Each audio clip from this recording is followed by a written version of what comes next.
Supreme Court was filled to capacity as members of the People's Democratic Party, loyal to the two parties in the suit, awaited the verdict of the Supreme Court on a legal battle over the leadership of the People's Democratic Party.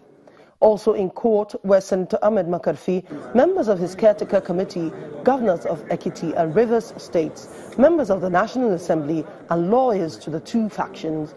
But conspicuously absent at the hearing was Senator Alimodu Sharif. In a judgment delivered by Justice Bode Rhodes Vivo, the court held that the National Convention of the party held on May 21, 2016 was validly convened and in line with the PDP constitution.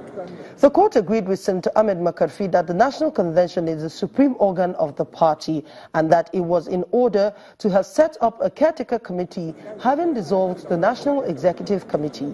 The court held that going by the report of the Electoral Screening Committee, Sharif was disqualified on the grounds that he had no PDP membership card, he failed to produce 3 years tax clearance and a voter's card as required by law. The court noted that immediately he was screened out by the Electoral Committee, he sought to have cancelled the election, and when the attempt failed, he resorted to court actions as part of a desperate attempt to perpetuate himself in office. The Apex Court noted that in the process, Senator Sharif filed 10 suits in different courts within 1 year, urging that the suits will end up gathering dust in the judicial archives of the court. The judgment elicited a wild jubilation as members loyal to the Makarfi faction could not contain their joy at the news. But Senator Makarfi and his lawyer declared that there is no victor, no vanquished. They are brothers and sisters. They must go back home and work together as a team. We are going to pursue genuine reconciliation with members that are willing to be reconciled, but all in the overall interest of the party. By this judgment, the court has put to pay any question as to the leadership of the leading opposition party in Nigeria. Amaka Okafor, Channels Television News. Well, we've got Senator Ahmed Makarfi who joins us to discuss that particular Supreme Court ruling. Good morning and thank you for joining us. Well, yes, given the fact that some of your members had jumped ship, do you see this judgment coming the way it came, or you were hoping that it was going to go your way?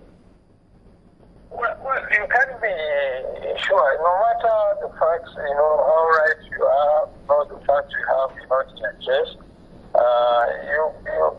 The issue with judiciary anywhere in the world is that you cannot be certain of the outcome.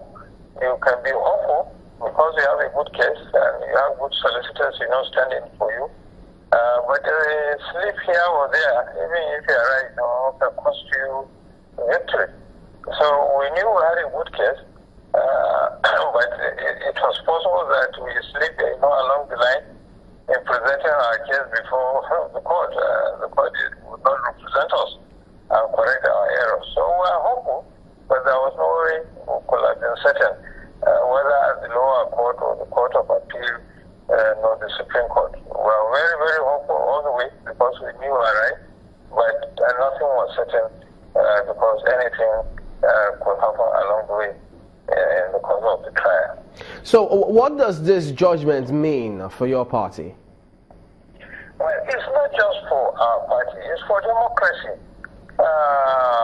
As we kept on saying, 90 or 95 or 98% of the members of the party, organs of the party are on one side. And the rest of our brothers and sisters are on the other side. It was unfortunate it took this long and it took this course, for this matter to be legally settled.